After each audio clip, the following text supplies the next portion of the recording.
प्यारे बच्चों, जय श्री कृष्ण। मैं सिंह सीमा हिंदी की क्लास में आप सभी लोगों का स्वागत करती हूँ।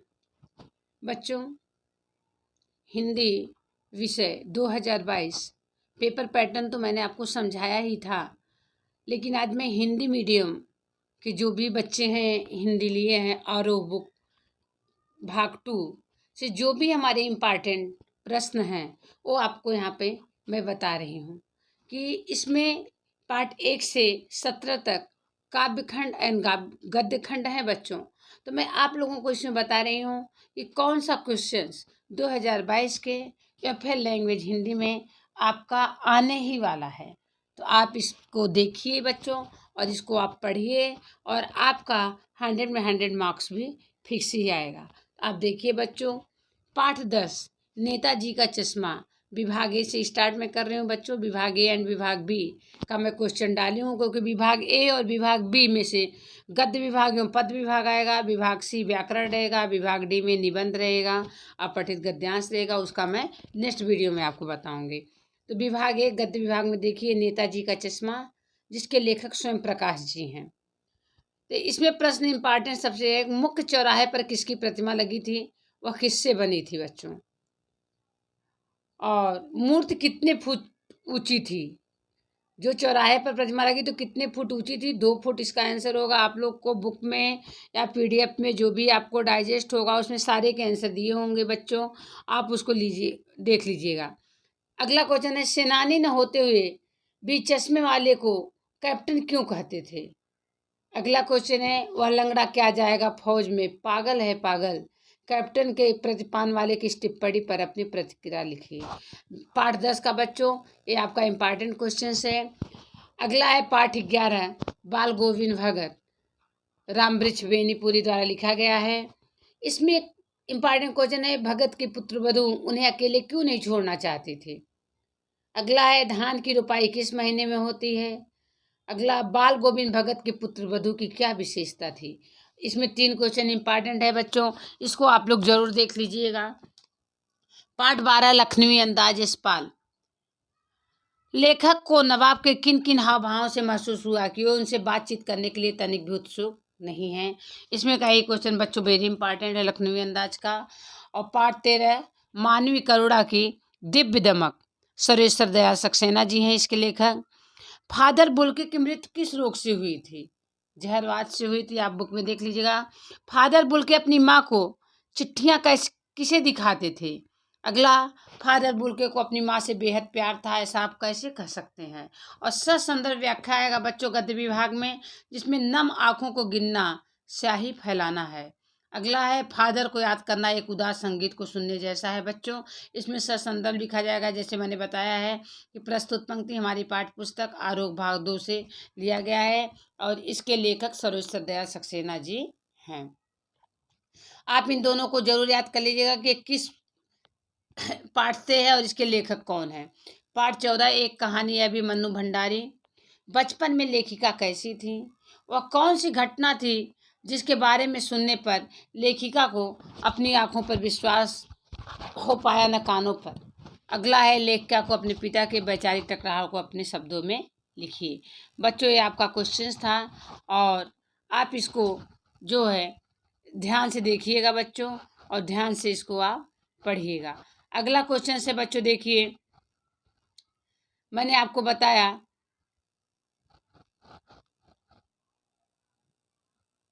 पाठ 15 स्त्री शिक्षा के विरोधी कुतर्कों का खंडन महावीर प्रसाद द्विवेदी द्वारा लिखा गया है कि बौद्धों के त्रिपिटक ग्रंथ की रचना प्राकृत में होने का क्या कारण था बच्चों। एक क्वेश्चन इसका देख लीजिएगा। और पाठ 16 बहुत इंपॉर्टेंट है, नौबत खाने में इबारत यतीन्द्र मिश्र द्वारा लिखा गया है कि बिस्मिल्लाह के खां के साथ किस पर्व का नाम जुड़ा है बच्चों। मुहर्रम पर्व का नाम जुड़ा है। शहनाई की दुनिया में डुमराव को याद क्यों किया जाता है। इस क्वेश्चन का आंसर मैंने जो वीडियो बनाया था बच्चों पेपर का सोल्यूशन उसमें बताया है। और बिस्मिल्लाह खां को शहनाई की मंगल धुन का नायक क्यों कहा गया है, इसका भी आंसर उसमें बताया गया है अगले वीडियो में बच्चों। और ससंदर्भ व्याख्या, फटा सुर न बक्से लुंगिया का क्या, आज फटी हैं तो कल सिल जाएंगी। इसमें बच्चों देखिए बिस्मिल्लाह खां कहते हैं। इसका संदर्भ आपको प्रस्तुत पंक्ति हमारी पाठ्य पुस्तक आरोह भाग 2 से संग्रहित है और इसके लेखक आपको यतीन्द्र मिश्र जी हैं। इसका मतलब ये है बच्चों प्रसंग में कि बिस्मिल्लाह खां जी अपने खुदा से गुजारिश करते हैं कि हे खुदा हमको अच्छा स्वर दे, ऐसा हमको खराब स्वर न दे कि लोग सुने और हमारा मजा लें। लुंगियाँ हैं, मतलब जो लुंगी लोग पहनते हैं वो तो क्या है बच्चों, फटी है, कल सिल जाएगी, मतलब सही हो जाएगी, हम पहन सकते हैं, लेकिन अगर हमारा स्वर अगर खुदा अच्छा नहीं बख्शेगा, अच्छा नहीं देगा तो मतलब मुझे बहुत तकलीफ होगी। तो इसलिए हम यही बोलते हैं कि खुदा हमको अच्छा स्वर दे। और दूसरा है बच्चों, मेरे मालिक सुर वकस दे, सुर में वह तासीर पैदा कर कि आँखों से सच्चे मोती की तरह अनगढ़ आंसू निकल आए। बच्चों इसमें भी बताया गया है कि बिस्मिल्लाह खां शहनाई वादक बोल रहे हैं, हे खुदा, हे मालिक, मुझे इतना अच्छा सुर बख्श दे कि जो भी लोग सुने उनकी आंखें में मोती की तरह आंसू आ जाएं, मतलब लोग सुने उनके अंदर इमोशनल हो जाएं, उनकी आंखों में जैसे मोती होती है उसी प्रकार से आंसू चमकने लगें। इतना अच्छा मुझे सुर दीजिए हे मालिक, हे खुदा। ये आपको बताया गया बच्चों, और इसको आप देख लीजिएगा और 100% आपका एग्जाम में 2022 के पैटर्न में ही आने वाला है। पाठ 17 संस्कृत, भदंत आनंद कौशलायन। सभ्यता और संस्कृत में बच्चों क्या अंतर है? गुरुत्वाकर्षण की खोज किसने की है? और संस्कृत पाठ के लेखक कौन है? संस्कृत पाठ के लेखक बच्चों आपको बताया गया होगा भदंत आनंद कौशलायन है।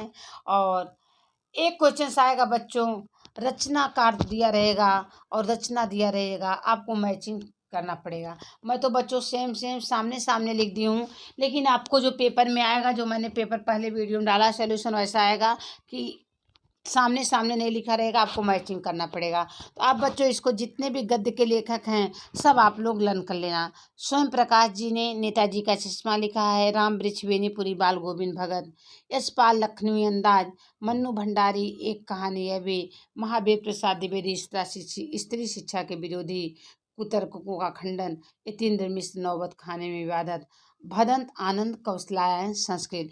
इनको बच्चों आप जरूर याद कर लेना। ये 5 नंबर का आपको क्वेश्चन आएगा, मैंने जबकि बताया भी है आपको। तो आप जितने भी गद्य के लेखक हैं आपको किताब के नाम और उनके लेखक का नाम आपको बच्चों जरूर याद होना चाहिए। अब आइए बच्चों विभाग बी।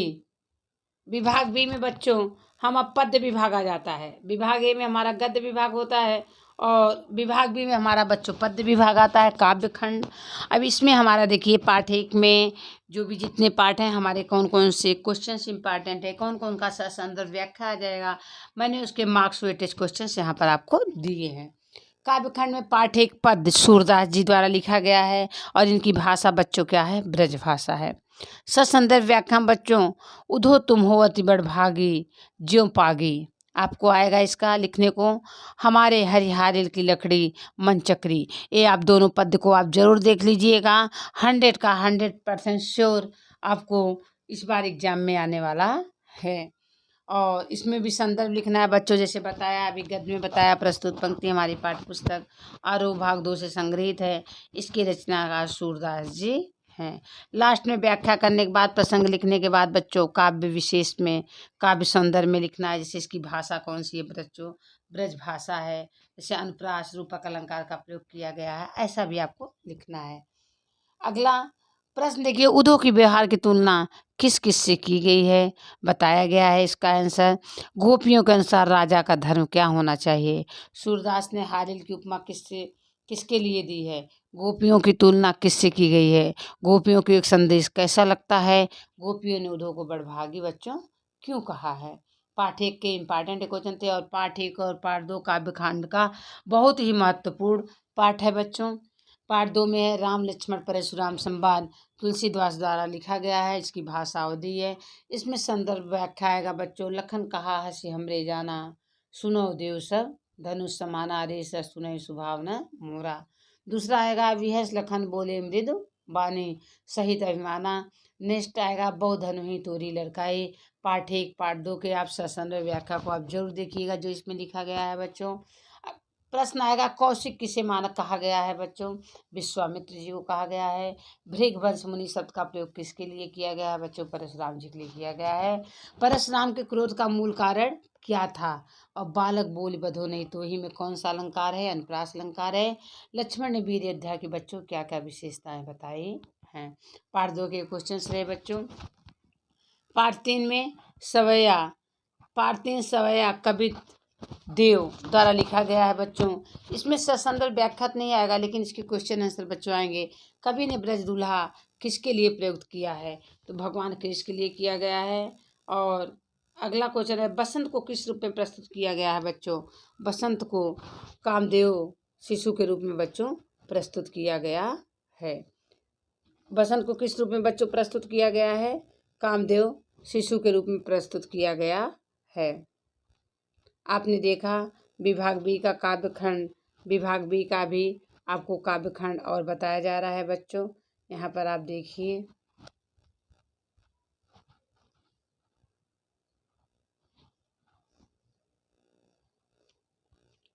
देखिए आप पाठ आपका तीसरा चल रहा था।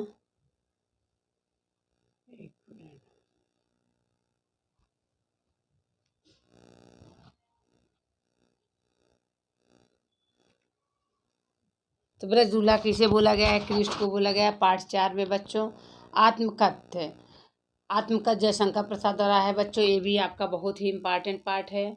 ससंदर्भ व्याख्या में जिसके अरुण कपोलों की मतवाली सुंदर छाया में क्यों मेरी कंथा की। और अगला है उज्जवल गाथा कैसे गाऊं और जो भाग गया। आपको इसको देख लेना, ससंदर्भ व्याख्या आएगा बच्चों। अगला है कवि कवि आत्म कथा क्यों नहीं लिखना चाहता है? कवि आत्मकथा क्यों नहीं लिखना चाहता है बच्चों? और स्मृत को पाथेय बनाने में कवि का क्या आशय है? कवि अपनी तुलना किससे करता हुआ बच्चों? थके हुए पथिक से करता है।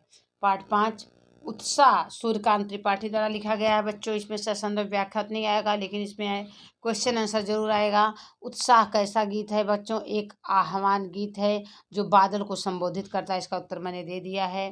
कविता का शीर्षक उत्साह क्यों रखा गया? अट नहीं रही है कविता में वर्णित व्यापक रूप को समझाइए। और पाठ 6 बच्चों दंतुरित मुस्कान फसल नागार्जुन द्वारा है। इसमें ससंदर्भ व्याख्या आएगा। तुम्हारी यह दंतुरित मुस्कान मृतक में भी जान दे डाल देगी जान जलजात। इसको आप देख लीजिएगा। कवि ने अपने आप को चिर प्रवासी क्यों कहा है? शिशु को मधुपर्क कौन कराता है बच्चों? उसकी माँ करवाती है।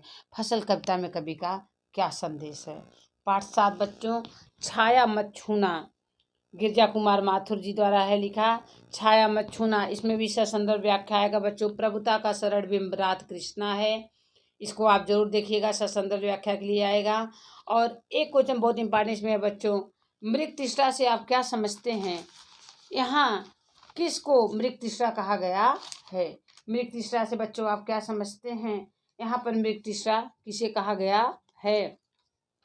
और हर चंद्रिका में छिपी एक रात कृष्णा है।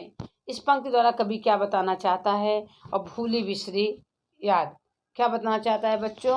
अरे कौन सा हर चंद्रिका में के इस पंक्ति द्वारा कवि क्या बताना चाहता है? कौन सी वस्तु हर पल को सजीव बना देती है बच्चों? भूली बिसरी याद। भूली बिसरी याद बच्चों सजीव बना देती, हर पल को बच्चों सजीव बना देती है। और छाया मत छूना के बाद बच्चों आपका अगला आएगा लेसन। एक मिनट आप देखिए पाठ 7 का।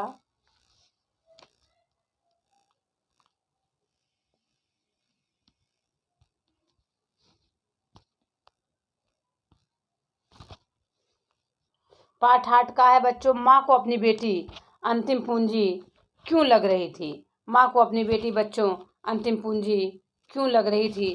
इसका देखिए बच्चों बताया गया है माँ ने बेटी को सचेत करना क्यों जरूरी समझा। और बच्चों पाठ 9 का है। पाठ 9 का है किस्सा संदर्भ व्याख्या और उसकी आवाज में मनुष्यता समझनी चाहिए। संगतकार की अहमियत कब पता चलती है? संगतकार की बताया गया है बच्चों, संगतकार का अहमियत कब पता चलता है? और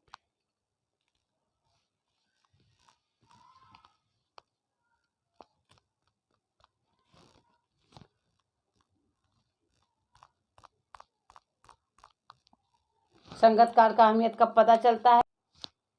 पाठ 8 कन्यादान। ऋतुराज, माँ को अपनी बेटी अंतिम पूंजी क्यों लग रही थी बच्चों? और माँ ने बेटी को सचेत करना क्यों जरूरी समझा? और पाठ 9 का संगीतकार, ससंदर्भ व्याख्या करना है और उसकी आवाज में मनुष्यता समझनी चाहिए। और प्रश्न है, संगीतकार की अहमियत कब पता चलती है? और संगीतकार जैसे व्यक्ति संगीत के अलावा किन किन क्षेत्रों में बच्चों दिखाई देते हैं? मैंने आपको बच्चों धन्यवाद।